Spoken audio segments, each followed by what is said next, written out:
Good morning and welcome back to my daily blog. সকাল সকাল ঘুম থেকে উঠে আমার গোপুসোনাদের খেতে দিয়ে নিজে একটু চা করে নিয়েছিলাম, কারণ সকাল সকাল চাটা না খেলে না একদম ভালো লাগে না। আর মিডলে চা খাওয়া একটু বন্ধ করেছিলাম, কিন্তু তারপরে আবার আমি চা খাওয়া ধরে ফেলেছি। যাই হোক, এটা নেশা না কি আমি জানি না। এখানে দেখো মাছ করে নেব আজকে, মায়ের শরীর খারাপ বলে আজকে আমিই রান্না করব। আর এখানে পমফ্রেট মাছটা ভালো করে ধোয়াই আছে, আর সেই ফাঁকে আমি একটু আলু আর ভেন্ডিটা ভেজে নেব, তাই জন্য ঝটপট ঝটপট রান্না করে চলে এসেছি। আর এই গ্যাসের মধ্যে আমি করে নিচ্ছিলাম মাছটা ভালো করে ভেজে নিয়ে এবার ওটাকে কমপ্লিট করে নিতে হবে। আর আমার কিন্তু আলু ভাজাটা প্রায় কমপ্লিট হয়েই গেছে। আর দেখো এগুলোকে হলুদ টলুদ মাখিয়ে রেখেছি, এবার তাড়াতাড়ি করে ভেজে নেব, কারণ ভেজে এটাকে একটু আলু দিয়ে ঝোল করব জাস্ট, আর কিছুই না। আর এখানে মাছগুলো ভাজতে দিয়ে কোথায় গেছিলাম বলো তো, চলো তোমাদেরও নিয়ে যাই। এই দেখো, এটা হচ্ছে আমাদের বাড়ির গাছেরই পেঁপে হয়েছে। কতগুলো পেঁপে হয়েছে, ওপরেরগুলো যদিও ছোট ছোট রয়েছে, নিচে যেহেতু একটা একটা বড় রয়েছে।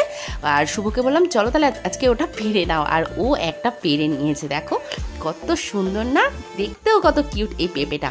তো এই পেঁপেটা তো ঘরে নিয়ে চলে এসেছি। আর সেই ফাঁকে দেখো আমি এখানে মাছের ঝোলটা বসিয়ে দিয়েছিলাম। মা ওইদিকে বলে বলে দিচ্ছিল আর আমি এখানে করছিলাম। আর আমি তো সকালে ব্রেকফাস্ট করিনি, তো আমি এখানে সকাল সকাল একটু ব্রেকফাস্টও করে নিচ্ছিলাম। বেলা বেশি হয়নি, কিন্তু আজকে রান্নাবান্না সব তাড়াতাড়ি হয়ে গেছিলো। আর দেখো এখানে কিন্তু আমার সমস্ত মাছের ঝোল কিন্তু কমপ্লিট। আর শুভ একটু বাজারে গেছিলো, ওখান থেকে এসে রান্না করে কি করছিল আমি জানি না। আর আমার কিন্তু স্নান পুজো টুজো সমস্ত দেওয়া কমপ্লিট হয়ে গেছে। আর যা গরম ছিল ঠাকুর ঘরে। তারপরে দুপুরবেলা বেরিয়ে গেছিলাম আমি আর শুভ একটু ডাক্তারখানায়। আমি যাচ্ছিলাম, মায়ের তো শরীর ভালো না, তো রিপোর্ট করা ছিল, সেগুলো একটু ডাক্তারকে দেখাতে। আর এই যে আমরা দুজনে মিলে বসেছিলাম গল্প করছিলাম, কারণ মায়ের নাম তখনও ডাকছিল না।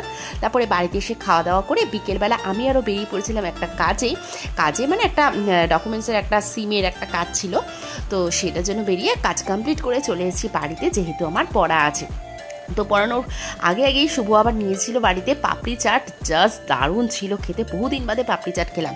আর তারপরে কোথায় চলে গিয়েছিলাম বলো তো, আমি গিয়েছিলাম মিয়ামোড়ে গিয়েছিলাম। আমার স্টুডেন্টের তো জন্মদিন, তো ওর জন্য একটা কেক নিয়ে আসছে, তো কেক কাটিং হচ্ছিল।